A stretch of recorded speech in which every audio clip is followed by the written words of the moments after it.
Shalom sahabat yang baik hati, salam sehat selalu bagi kita sahabat yang dikasihi oleh Yesus Kristus. Marilah kita bersatu di dalam doa. Kasih karunia dan damai sejahtera dari Allah Bapa dan dari anaknya Tuhan Yesus Kristus kiranya menyertai kamu sekalian. Amin. Firman Tuhan bagi kita pada hari ini, Jumat 21 Mei 2021, dari Kejadian 50 ayat 20.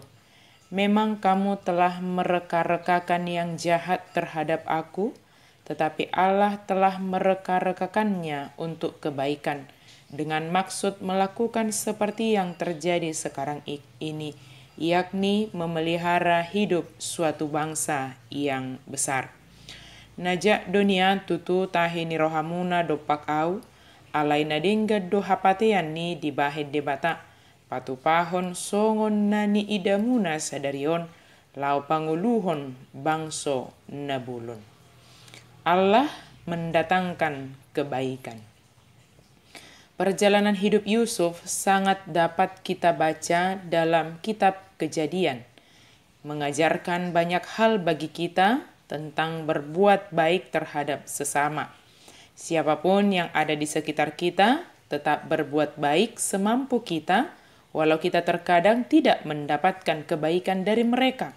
Bahkan mungkin kebalikan dari yang kita lakukan, yang kita dapatkan dari mereka.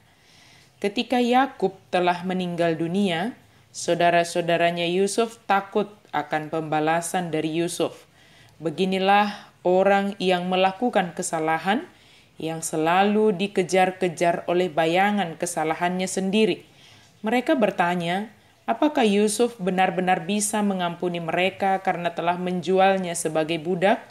Namun yang mengejutkan mereka, Yusuf tidak hanya memaafkan mereka, namun malah memberi mereka jaminan dengan menawarkan untuk memelihara mereka dan keluarga mereka. Pengampunan yang ditunjukkan Yusuf adalah hal yang luar biasa, di luar dugaan saudaranya yang telah bersalah terhadap Yusuf.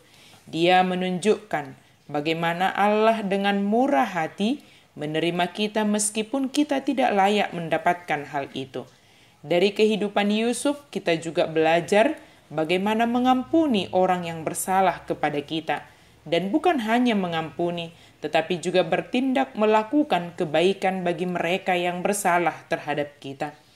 Dalam ketakutan saudara-saudara Yusuf, dia berbicara kepada saudara-saudaranya.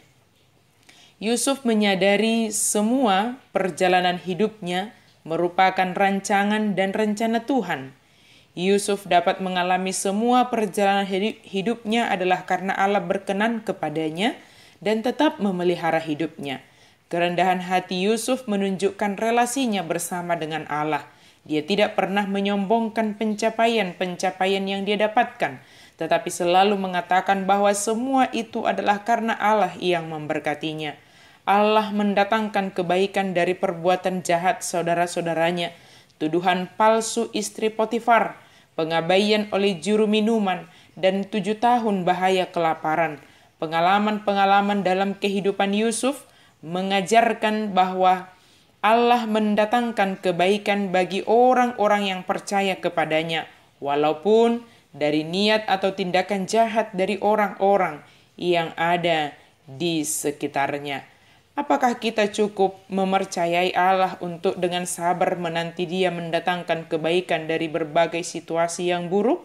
Kita dapat percaya kepadanya, karena seperti yang Yusuf pelajari, yang Yusuf alami, Allah dapat menyingkirkan maksud jahat manusia untuk mendatangkan hasil-hasil yang diinginkan oleh Allah.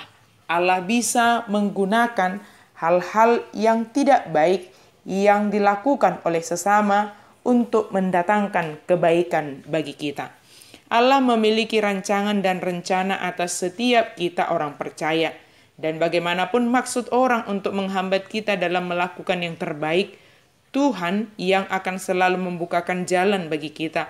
Walau terkadang jalan yang diizinkan kita lalui itu sepertinya sangat sulit sebagaimana Yusuf telah dipersiapkan Allah untuk memelihara umat pilihannya. Semua tercapai sesuai dengan maksud Allah. Yusuf menjadi perpanjangan tangan Tuhan dalam memelihara Israel dan keturunannya. Sahabat yang baik hati, tetaplah setia percaya kepada Yesus. Dia selalu memiliki rancangan yang terbaik bagi kita. Setialah sebagai orang yang percaya, walau jalan terlalu sulit, maka kita menapakinya dalam iman percaya kita dengan tetap melakukan kebaikan-kebaikan, sebab Allah yang akan membukakan jalan, membukakan peluang, memelihara kita yang setia kepadanya. Mari kita renungkan hidup kita saat ini sebagai rencana dan rancangan Tuhan. Amin, mari kita berdoa. Terima kasih Tuhan untuk firman-Mu. Kami bersyukur hidup kami ini adalah hidup yang Engkau rencanakan, yang Engkau rancang sesuai dengan maksud-Mu. Biarlah kami boleh menjalani setiap kehidupan kami ini Tuhan, dengan melihat bagaimana Tuhan menuntun, bagaimana Tuhan memelihara hidup kami ini. Terima kasih ya Tuhan, atas semua berkat-Mu di dalam kehidupan kami. Di dalam nama Yesus kami berdoa dan bersyukur. Amin.